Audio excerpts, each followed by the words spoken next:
주님, 이 시간을 기뻐 받아 주시옵소서. 이 시대에 휩쓸리지 않고, 세상에 휩쓸리지 않고, 사람들에 휩쓸리지 않고 오직 주님의 말씀만을 위해서 이 시간 모인 우리들을 축복하여 주시옵소서. 이 시간 하나라도 주님의 뜻을 알고 돌아가기 원합니다. 이 말씀 속에서 진리의 성령께서 역사하셔서 우리가 가야 할 바를 인도하시고 우리에게 힘 주시고 위로 주시고 우리에게 능력을 입혀 주시기를 바랍니다. 오직 주님의 이름만이 드러나는 시간 되게 하여 주시옵소서. 말씀을 전하는 언변과 또 말씀을 듣는 깨닫는 지혜를 허락하여 주시옵소서. 오직 모든 시간, 모든 시종을 주의 성령께서 인도하셔서 이 시간에 주의 사랑으로 가득 찬 시간 되게 하여 주시옵소서. 이 시간을 감사드리며 예수 그리스도의 이름으로 기도드렸습니다. 아멘. 오늘은 사도행전 25장, 26장입니다. 이제 2장만 더 하면 사도행전이 끝이 납니다. 바울의 마지막 사역이 이제 절정으로 향해 가고 있습니다. 오늘 본문에서는 유대 총독 베스도가 있었고요. 유대 왕 헤롯 아그리빠라는 사람이 있었는데 그들이 바울을 신문합니다. 결론적으로 그래서 무죄하다고 판명이 난다는 거죠. 근데 우리가 유대인들로 인해서 죄 없이 이렇게 죽임당할 운명에 처했지만 자기가 충분히 항변을 하면 석방을 요구할 수가 있었습니다. 근데 자기의 사명을 완수하기 위해서 로마에 가고자 했고요. 그곳에서 자기의 목숨을 버리기로 작정을 했습니다. 예수님처럼 그렇게 죽음 속으로 걸어 들어가셨다는 거죠. 그래서 예수 믿은 자가 어떤 사람인가 우리가 바울의 모습을 보면서 느낄 필요가 있습니다. 바울과 나의 모습을 보면 굉장한 괴리감이 느껴져요. 바울의 삶이 뭐 평생 24시간 내내 매 시분초 동안에 뭐 계속 성경 얘기만 하진 않았겠죠. 살아가는 얘기도 하고 농담도 하고 즐거움도 누렸겠지만 성경에서 기록된 바울의 모습은 오직 십자가, 오직 예수 그리스도밖에 없었다는 겁니다. 그의 일생이 자기 육신을 호흡하는 그런 육신의 인생은 무익하다. 예수 그리스도 외에는 모든 것이 소용없다. 이렇게 살아가는 사람이었다는 거죠. 그래서 예수 믿은 자의 첫 번째 특징이 뭐냐? 이렇게 자기는 없어지는 거예요. 자기는 죽고 예수만 사는 삶이다. 갈라디아서 2장 20절에 이렇게 돼 있어요. 내가 그리스도와 함께 십자가에 못 박혔나니 그런즉 이제는 내가 사는 것이 아니요 오직 내 안에 그리스도께서 사시는 것이라. 이제 내가 육체 가운데 사는 것은 나를 사랑하사 나를 위하여 자기 자신을 버리신 하나님의 아들을 믿는 믿음 안에서 사는 것이라. 바울의 고백이었고요. 바울이 이렇게 살았습니다. 자기의 삶은 그리스도의 십자가에 못 박혔고 자기가 호흡을 하고 있지만 자기가 사는 것이 아니라 오직 내 안에 계신 그리스도를 위해서 사는 것이다. 이게 바로 우리의 삶이 되어야 됩니다. 로마서 8장 36절에는 이런 말도 있어요. 우리가 종일 주를 위하여 죽임을 당하게 되며 도살당할 양같이 여김을 받았다고 합니다. 요즘에 이런 생각이 많이 들어요. 정말 우리가 세상 속에 어울려 살다 보니까 세상 사람들과 많이 부딪힙니다. 세상과도 부딪히지만 사람들과 계속 부딪히면 또 어떤 일 속에서 우리가 만나게 되면 우리도 성깔이 있기 때문에 우리의 육신을 드러내고 싶어요. 정말 말로 막 정말 우리도 어떤 우리의 가진 어떤 힘으로 누르고 싶고요. 한 대 맞으면 2대 때리고 싶고요. 나한테 한마디 욕하면 3마디, 5마디 욕하고 싶은 게 사람이라는 거죠. 근데 바울이 지금 말한 것처럼 주를 위하여 종일 죽임을 당한다. 계속 어떤 자기 육신의 순간, 자기가 드러나야 할 순간이 다가올 때마다 매번 죽는다는 거죠. 자기를 죽이고 늘 그리스도만 드러나도록. 이게 바로 그리스도인의 삶이 되어야 된다. 복음을 위해서만 살았습니다.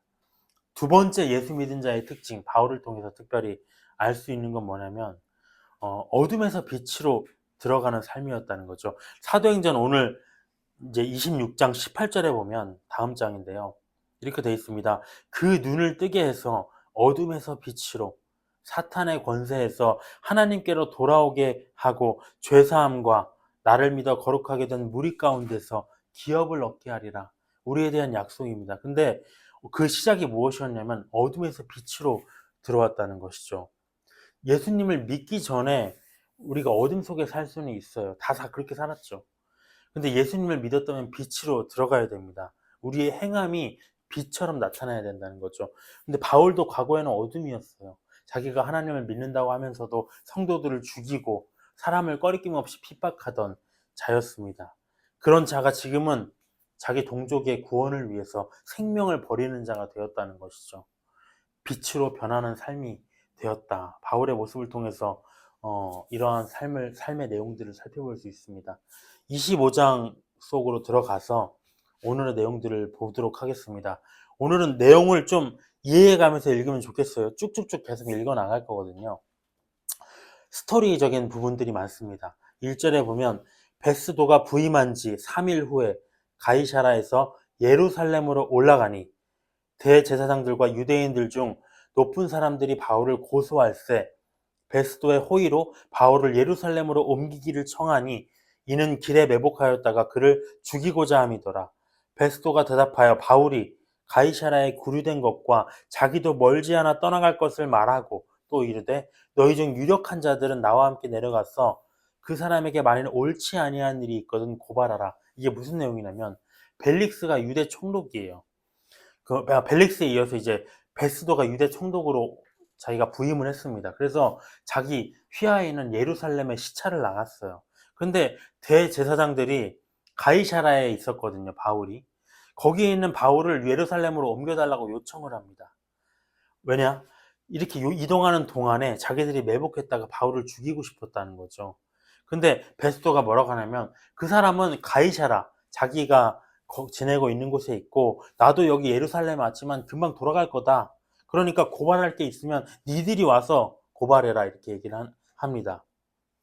그래서 6절에 보면 베스도가 그들 가운데서 8일 혹은 10일을 지낸 후에 다시 가이사라로 돌아가서 이튿날 재판 자리에 앉고 바울을 데려오라 명하니 그가 나오매 예루살렘에서 따라왔습니다. 유대인들이. 여러 가지 중대한 사건으로 고발하되 증거가 없었다는 거죠. 확실한 증거가.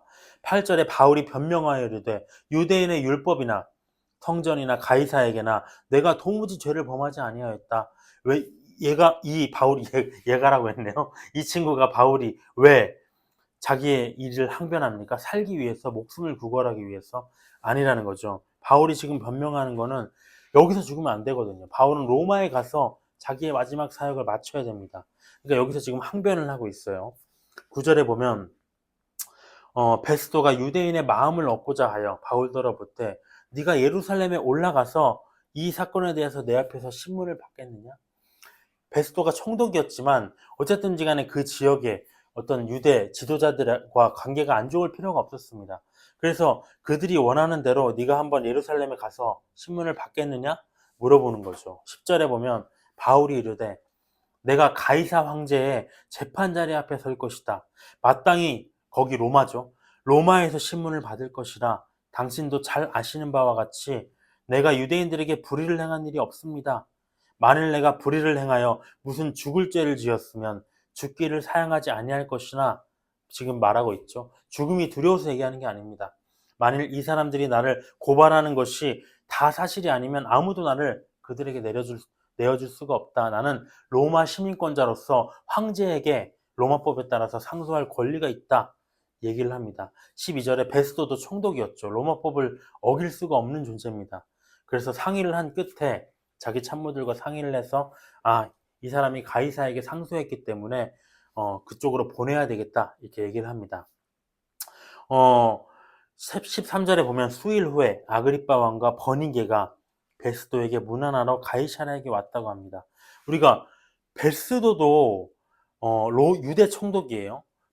그리고 헤롯 아그리빠 왕은 유대 왕입니다. 그럼 뭐가 다르냐라고 할 수가 있다는 거죠. 지난 시간에 우리가 봤지만 베스도는 로마에서 파견했어요. 총독으로. 원래는 그 유대인들이 좀 독특하잖아요. 그들의 문화가. 그래서 식민지긴 하지만 직접적으로 다스리면 반란이 일어나기 때문에 문제가 생기기 때문에 자치적으로 그들 가운데에서 왕을 뽑아서 다스리기를 원했다는 거죠. 처음에는 그래서 헤롯 왕가가 유대인들을 다스렸는데 그 사이에 어떤 반란의 문제가 일어나서 어떤 계기로 인해서 이제 로마에서 총독을 직파한 겁니다. 그래서 우리가 벨릭스가 왔었고요. 베스도가 이제 유대 총독으로 부임을 했는데 그는 행정과 군사를 맡았어요. 군병들을 움직였죠. 근데 이 헤롯 아그리파 왕은 뭐냐면 헤롯 왕가입니다. 에돔족이죠. 유대인들의 어떤 민족적인 특성을 잘 알고 있어요. 그래서 그들의 종교적인 문제, 문화적인 문제를 처리하도록 로마에서 임명을 했다는 거죠. 자치적으로 작은 문제들은 다스려라. 이렇게 그 지역에 그래서 왕으로 임명한 겁니다. 그래서 어쨌든 간에 그래서 이 헤롯 아그리파 왕이 새로 부임한 베스도를 문안하려고 자기 누이와 함께 버니게라는 누이와 함께 방문을 했어요. 근데 문제가 뭐냐면 이 버니게가 누구냐? 이 헤롯 아그리파 왕의 누나예요, 누나. 근데 이 누나와 자기가 근친을 한 거예요. 근친을 해서 이들이 서로 부부가 된 겁니다. 그러니까 이방인들이 개판이죠. 유대 민족을 다스린다고 하는 사람들이, 하나님의 백성을 다스린다고 하는 사람들이 이렇게 세상적이고 불의한 자들이었다는 겁니다. 지금도 마찬가지죠. 교회 위에서 교회를 다스리려고 하는 사람들이 불의한 세상이잖아요. 같은 구조입니다. 그래서 베스도가 이제 헤롯 아그리파 왕을 만나서 바울의 문제를 상의를 합니다. 14절에 보면 여러 날을 있더니 베스도가 바울의 일로 왕에게 고하여 이르되, 벨릭스가 베스도의 전임자였어요. 한 사람을 구류하여 두었는데 내가 예루살렘에 있을 때 유대인의 대제사장들과 장로들이 그를 고소하여 정죄하기를 청하기에, 예루살렘으로 보내달라고 하기에 내가 대답하되, 무릇 피고가 원고들 앞에서 고소 사건에 대하여 변명할 기회가 있기 전에 내주는 것은 로마 사람의 법이 아니다. 바울은 로마 시민권자이기 때문에 로마법을 먼저 따라야 된다. 너희들의 율법보다도. 그리고 나도 로마 총독이기 때문에 너희들의 법보다는 로마법이 우선이다. 그래서 내주지 않았죠. 17절에 그렇게 얘기하니까 유대인들이 나와 함께 여기 가이사라에 왔습니다.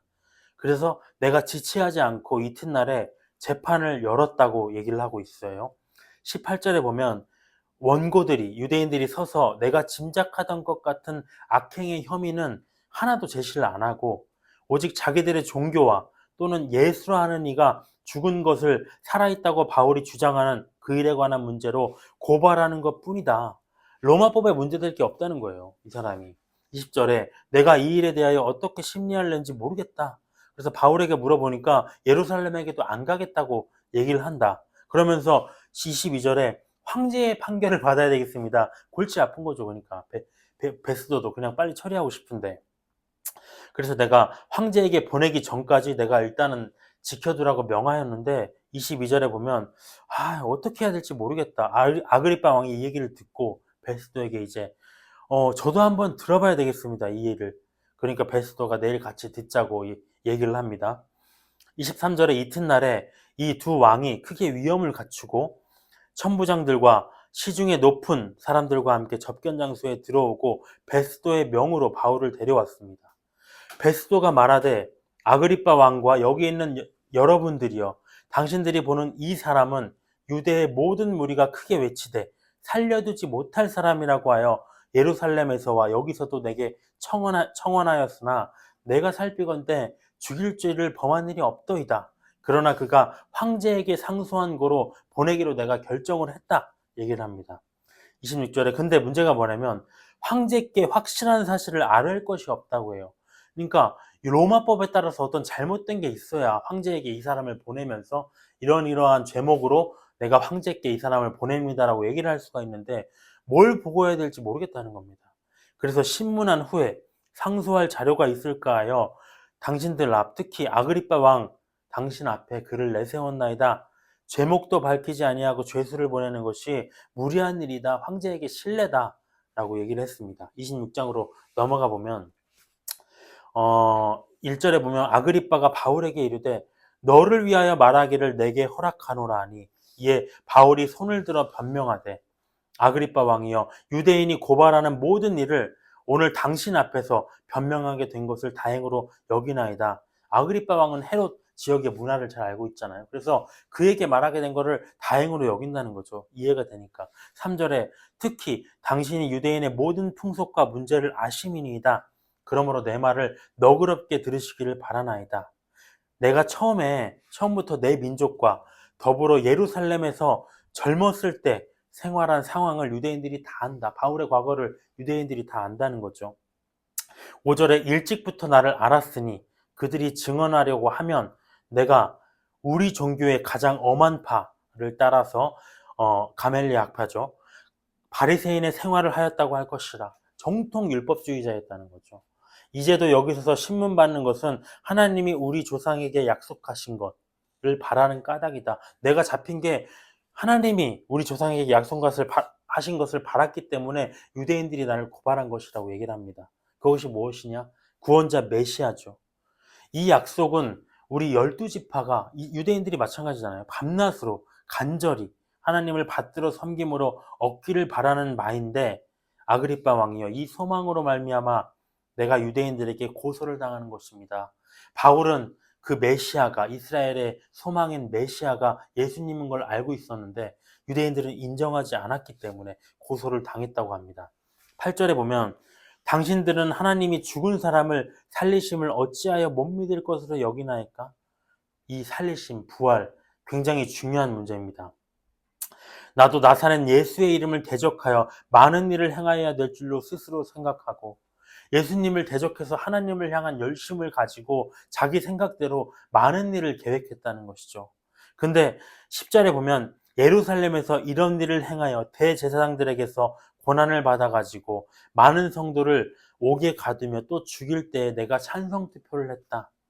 또 모든 회당에서 여러 번 형벌하여 강제로 모독하는 말을 하게 하고 그들에 대하여 심히 격분하여 외국 성에까지 가서 박해하였고 그 일로 대제사장들의 권한과 위임을 받고 다메섹으로 갔나이다. 외국까지 쫓아가서 예수 믿는 자들을 핍박하기 위해서 돌아다녔다는 거죠. 13절에 왕이여 그런데 내가 정오가 되어서 길에서 보니 하늘로부터 해보다 더 밝은 빛이 나와 내 동행들을 둘러 비추는지라. 우리가 다 땅에 엎드러짐에 내가 소리를 들으니 히브리 말로 이르되 사울아 사울아 네가 어찌하여 나를 박해하느냐 가시체를 뒷발질하기가 내게 고생이니라 라고 했습니다. 예수님이 당시에 아람어를 썼다고 생각하고 있잖아요. 복음서는 헬라어로 기록이 됐지만 근데 이때는 또 히브리어로 사울에게 말하셨어요. 그러면서 내가 대답하되 주님 누구십니까? 주께서 이르시되 나는 네가 박해하는 예수라. 바울이 이 말을 들었을 때 기분이 어땠을까요? 그러니까 크리스천들을 박해하는 바울의 행동이 예수님이 보시기에는 가시체를 뒷발질하는 것 같다고 그런 고생이라고 하시는 거거든요. 왜 이런 얘기를 하셨을까? 우리가 예수님이 이런 얘기 하셨어요. 감추인 것이 드러나지 않을 것이 없고 숨은 것이 알려지지 않을 것이 없다. 그게 무슨 얘기냐면 복음을 아무리 우리가 숨겨도 복음이 지금 온 세상에 퍼졌잖아요. 이 초대교회 시대부터 복음을 아무리 탄압해도 온 세상에 만방에 퍼졌습니다. 감출 수가 없다는 것이죠. 우리가 뜨는 태양의 빛을 가릴 수가 있습니까? 무모한 일인 것처럼 복음도 아무리 가리려 해도 가릴 수 없는 빛이고 또 예수님이 다시 살아나셨다는 그 사실도 아무리 숨기려 해도 숨길 수 없는 진실이라는 것이죠. 근데 바울은 그렇게 무모한 고생을 하고 있었던 거예요. 예수님 보시기에는. 이리 뛰고 저리 뛰고 많은 일을 행하려고 하면서 주님 보시기에 그거는 너 자신만 힘들게 하는 일이야. 아픈 가시가 달린 어떤 채를 발로 이렇게 차는 것 같다는 거죠. 가시를 밟는 것 같다는 일이라는 거죠. 왜 쓸데없이 고생하는 겁니다. 저도 마찬가지고요. 크리스천의 삶들이 이렇게 가시체를 뒷발질하는 것 같은 때가 있어요. 모든 삶들이 언제 예수 밖으로 벗어나고자 할 때, 예수님과 함께 신앙생활하는 거 너무 힘들어. 이제 내 뜻대로 살아야 되겠어. 근데 그 손이 이미 예수 앞에 붙들렸다는 거죠. 예수님을 믿은 순간. 근데 아무리 벗어나려고 해봤자 하나님이 할 수 있는 방법은 뭡니까? 고난을 주셔서 그를 예수로 다시 돌이키게 한다는 것이죠. 근데 내가 그걸 벗어나려고 발버둥 때마다 내 발에는 가시가 박힙니다. 그러한 삶을 우리가 많이 겪습니다. 바울도 그랬습니다. 16절에 보면 일어나 너의 발로 서라. 내가 내게 나타난 것은 곧 네가 나를 본 일과 장차 내가 내게 나타낼 일에 너로 종과 증인을 삼으려 함이니. 종, 예수의 종이죠.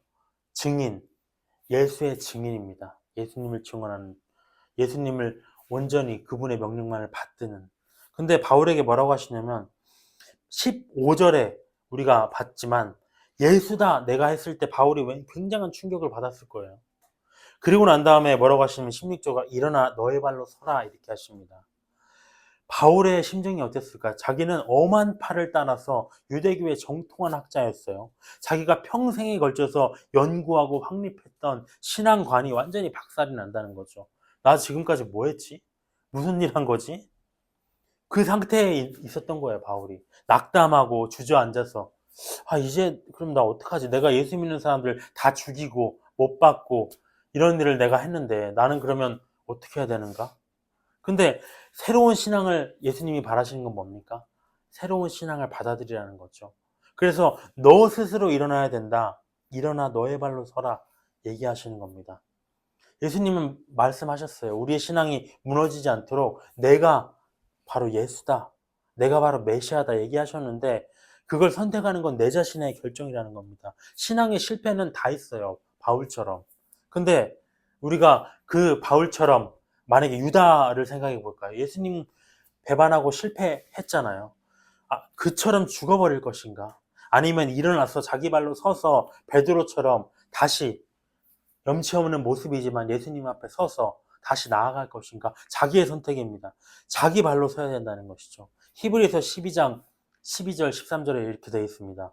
그러므로 피곤한 손과 연약한 무릎을 일으켜 세우고 너희 발을 위하여 곧은 길을 만들어서 저는 다리로 하여금 어그러지지 않고 고침을 받게 하라. 누가 해준다는 게 아닙니다. 네 손과 무릎을 너 스스로 일으켜 세우고 네가 올바르게 걸어갈 수 있도록 스스로 곧은 길을 만들려고 하는 것이죠. 성령께서는 우리를 생명의 물가로 인도하세요. 교회를 만들고 교회로 인도하시고 우리의 인상을 섭리하셔서 교회에 나오게 하시고. 근데 우리가 끝까지 예수님을 거부하고 그 말씀에 생수의 물을 먹지 않는다면, 물가까지 끌어갔어도 우리가 먹지 않는다면 우리는 유다처럼 넘어질 수밖에 없는 것입니다. 17절에 이스라엘과 이방인에게서 내가 너를 구원하여 그들에게 보내어 그 눈을 뜨게 하여 어둠에서 빛으로 사탄의 권세에서 하나님께로 돌아오게 하고 죄사함과 나를 믿어 거룩하게 된 무리 가운데서 기업을 얻게 하리라 하더이다. 이거 예수님의 말씀이었다고 합니다. 바울에게 하신 말씀이에요. 상상을 해보면 네가 눈을 떠서 사람들의 눈을 띄우고 뜨게 하고 그들을 어둠에서 빛으로 사탄의 권세에서 하나님께로 돌아오게 하고, 그렇게 되면 어떻게 될 것인가? 그 무리들 가운데서 너는 기업을 얻을 것이야. 예수님의 약속입니다. 자기의 과거, 어둠과 같은 과거에서 자기 발로 일어서서 예수를 믿기로 결단한 것이죠. 예수님에 대한 믿음의 시작이 나와 있어요. 여기서 눈을 뜨는 겁니다. 어떤 것에 눈을 뜨느냐? 하나님에 대한 존재성, 내 자신의 죄성에 대한 인식이죠. 나는 가망이 없구나. 피조물인 우리가 창조주에게로 돌아가야 됐다는 마음을 품는 것입니다. 그러고 나면 예수님을 믿을 수 있어요. 죄사함을 받아요. 그 이후의 결말은 무엇이냐? 예수님의 피로 거룩하게 된 무리들과 함께 이 땅을 기업으로 얻는 것입니다. 바울은 이 사명을 위해서, 이들을 이 무리 안에 속하게 하기 위해서 종과 증인으로 부름을 받았다는 거죠. 우리에게도 분명한 기업의 약속이 있습니다. 19절에 아그리빠 왕이여, 그러므로 하늘에서 보이신 것을 내가 거스르지 아니하고 먼저 다메섹과 예루살렘에 있는 사람과 유대 온 땅과 이방인에게까지 회개하고 하나님께로 돌아와서 회개에 합당한 일을 하라 전함으로 유대인들이 성전에서 나를 잡아 죽이고자 하였다고 합니다. 회개하라고 전했는데 자기를 죽이려고 했다는 것이죠. 예수님을 믿어서 우리가 방금 봤지만 죄사함을 얻었고요. 근데 기업을 얻는 얘기를 하셨어요. 근데 그 사이에 중요한 과정이 하나가 있었습니다. 그게 뭐냐면 살아있는 동안에 회개에 합당한 일을 하는 것이죠. 죄사함을 받은 예수의 사람으로서 합당한 일을 하고 살아가는 겁니다. 그건 무엇이냐? 육신대로 안 살고 성령을 따라 사는 일입니다. 뭐가 육신대로 사는 일이고 무엇이 성령의 일인가? 요즘에 계속 반복해서 보고 있어요. 갈라디아서 5장을 한번 볼까요? 갈라디아서 5장. 무엇이 육신의 일이고 무엇이 성령의 일인가? 무엇이 회개에 합당한 일을 하면서 사는 것인가?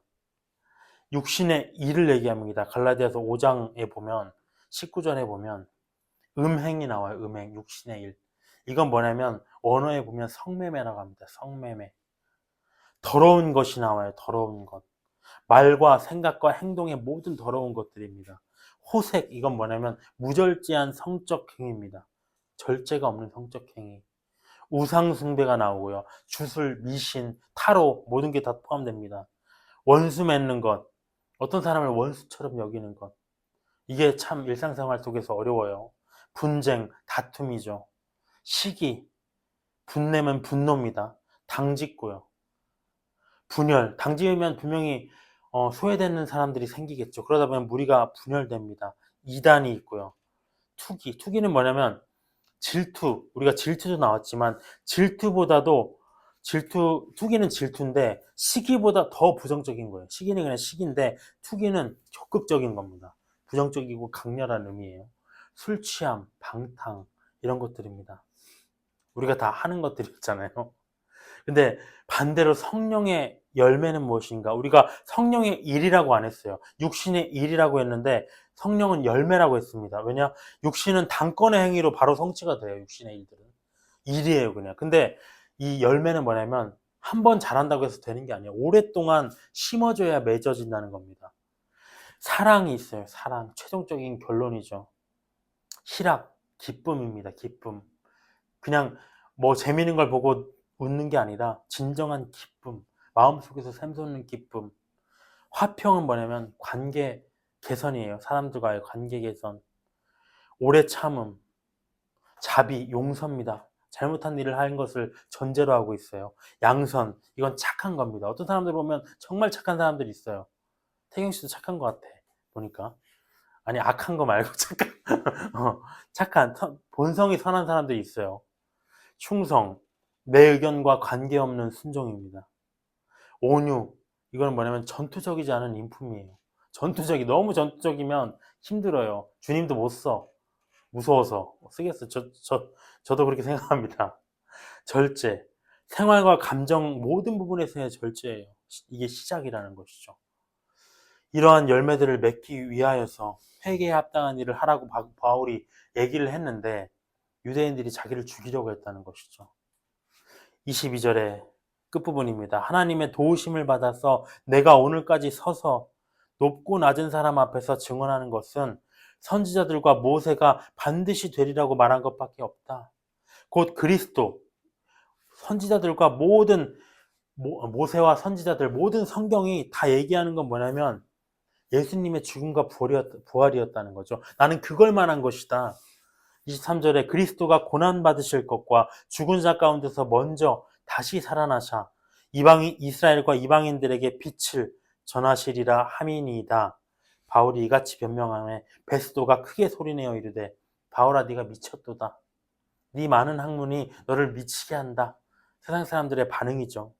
바울이 이르되 베스도가 하여 내가 미친 게 아니라 참되고 온전한 말을 하는 것입니다. 왕께서는 이 일을 아시기로 내가 왕께 담대히 말하노니 이 일에 하나라도 아시지 못함이 없는 줄 믿나이다. 이 일은 한쪽 구석에서 행한 것이 아니니이다. 이거는 여기서 왕은 아그리빠 왕이죠. 왜냐하면 그들은 유대 민족 속에서 가까이 있었기 때문에 이 일을 다 봤다고 생각했다는 거죠. 바울은. 근데 아그리빠 왕이 뭐냐면 27절에 아그리빠 왕이여 선지자를 믿으시나이까? 믿으시는 줄 압니다. 아그리빠가 바울에게 이르되 네가 적은 말로 나를 권하여 그리스도인이 되게 하려 하는도다. 다 싫어합니다. 바울이 이르되 말이 적으나 많으나 이제 바울도 한마디 하는 성격이에요. 보니까 네가 적은 말로 나를 권하여서 그리스도인이 되게 하려 하는구나 얘기했더니 말이 많으나 적으나 당신뿐만 아니라 오늘 내 말을 듣는 모든 사람도 다 이렇게 결박된 것 외에는 나와 같이 되기를 하나님께 원하나이다 얘기를 합니다. 왕과 총독과 번이게와 그 함께 앉은 사람들이 다 일어나서 물러가 서로 말하되 이 사람은 사형이나 결박을 당할 만한 행위가 없다 하더라. 이에 아그리빠가 베스도에게 이르되 이 사람이 만일 가이사에게 상소하지 아니하였다면 석방될 수 있을 뻔하였다 하니라. 여기서 마지막 부분들 사람들이 판단을 했죠. 이 불의한 사람들, 세상 사람들이 하나님의 백성을 판단했는데 결론적으로 31절에 보면 무죄하다고 판단을 했어요. 근데 이게 좋은 일인가? 사람의 입장에서는 좋은 일이지만 어찌 보면 사탄의 방해일 수 있다는 겁니다. 그를 그냥 무죄하다고 풀어줘라. 풀어줘야지 로마에 안 간다. 지금 그래서 사람들이 무죄하다고 얘기를 하고 있었던 거죠. 근데 아그리빠가 베스도에게 이르되 이 사람이 상소만 안 했으면 풀려났을 것 같은데 굳이 가겠다고 우기는 것 때문에 이 사람을 로마에 보낼 수밖에 없을 것 같습니다. 얘기를 합니다. 오늘의 내용들, 그러니까 바울의 이 모습들 보면은 괴리감이 커요. 복음을 전하는 것밖에 생각을 안 해요, 인생에. 그냥 그의 머릿속에 막 복음을 전하는 것밖에 생각을 안 하고 살았다는 거죠. 예수의 이름밖에 없었다. 뭘 위해서 이렇게 살았을까요? 그가 무엇을 위해서 대체? 디모데후서 4장을 보고 마쳤으면 좋겠습니다. 디모데후서 4장에 보면 4장 6절에 보도록 할게요. 디모데후서 4장 6절입니다. 도대체 왜 바울이 이러한 삶을 살기로 결단을 했을까? 4장 6절에 보면 디모데후서 4장 6절에 보면 전제는 이제 술로 드리는 제사죠. 전제와 같이 내가 벌써 부어지고 자기는 이제 제물이 될 운명의 시간이 가까웠다는 겁니다. 나의 떠날 시간이 가까웠도다. 나는 선한 싸움을 다 싸우고 나의 달려갈 길을 마치고 믿음을 지켰으니 이제 후로는 나를 위하여 의의 면류관이 예비되었으므로 주 곧 의로우신 재판장이 그날에 내게 주실 것이며 내게만 아니라 주의 나타나심을 사모하는 모든 자에게 도니나 얘기합니다. 믿는 자의 인생에는 이 선한 싸움, 바울이 얘기한 것처럼 싸움이 있어요. 영적 전쟁이 있습니다. 그리고 그 가운데 근데 우리가 기억해야 할 건 뭐냐면 넘어질 수도 있죠. 근데 넘어지더라도 일어나서 내 발로 서서 바울은 그 여정을 마쳤다는 것입니다. 달려갈 길을 마쳤다. 나 이제 내 인생이 예수님의 주신 사명 안에서 이제 끝으로 달려가고 있다. 근데 자기는 기쁘다는 것이죠. 왜? 주께서 주실 의로움의 면류관을 내가 쓸 것을 보니까 너무나 기쁘다. 근데 그 약속은 나뿐만 아니라 주의 나타나심을 사모하는, 재림을 사모하는 모든 사람들에게도 동일하게 면류관이 주어질 것이다 라고 합니다. 그러니까 부활과 우리가 십자가에 많이 집중을 하지만 실상은 부활과 그 다음에 재림이 예수 그리스도의 주님의 우리를 향한 주님의 뜻입니다. 기독교의 핵심이 되어야 된다는 것이죠. 예수님이 우리를 위해서 죽으신 건 너무나 귀한 일이지만 계속 성경은 부활을 얘기하고 있어요. 그리고 재림을 얘기합니다. 뒤에 9절에 보면 너는 어서 속히 내게로 오라. 대만은 이 세상을 사랑하여 나를 버리고 데살로니가로 갔고 그레스게는 갈라디아로, 디도는 달마디아로 갔고 누가만 나와 함께 있느니라. 네가 올 때에 마가를 데리고 오라. 그가 나의 일에 유익하니라. 사람의 얘기를 하고 있어요. 우리가 대마와 같이 세상을 사랑해서 예수님을 버리고 떠나지는 않겠죠. 바울처럼 이렇게 자기 목숨은 버리지 않을지라도. 근데 예수님을 떠나지는 않지만 그분과의 친밀한 관계 속에서 그분의 인도함을 받는 신앙생활이 아닐 수도 있다는 겁니다. 우리가 물론 주님의 부름을 받아서 여기도 나왔듯이 그레스게나 디도나 다들 자기의 사역지로 갔어요. 하지만 성경은 그들에 주목하지 않습니다. 성경은 바울에 주목해요. 바울과 함께 있는 자는 누가였습니다.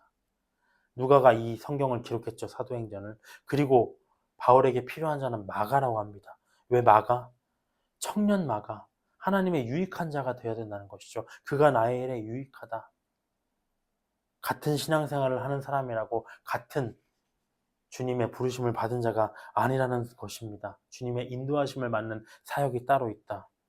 그래서 우리가 청년 마가처럼 신앙의 노년기가 아니잖아요. 우리는 뒷짐지고 있을 시간이 아니다. 청춘을 우리가 지금 보내고 있습니다. 이때 우리가 이 시간을 허투루 보내면 안 된다. 찬양 피아노도 열심히 한번 쳐보시고요. 태경 씨도 머리 깎는 거 좀 밀어서 좀 나와 주시고요. 뭐가 중요합니까? 머리 좀 안 깎으면 어때요? 그거. 그냥 이 시기를 달려갈 길을 마치는 데 사용합시다. 가장 우리가 지금 빛나는 열정으로 섬길 때입니다.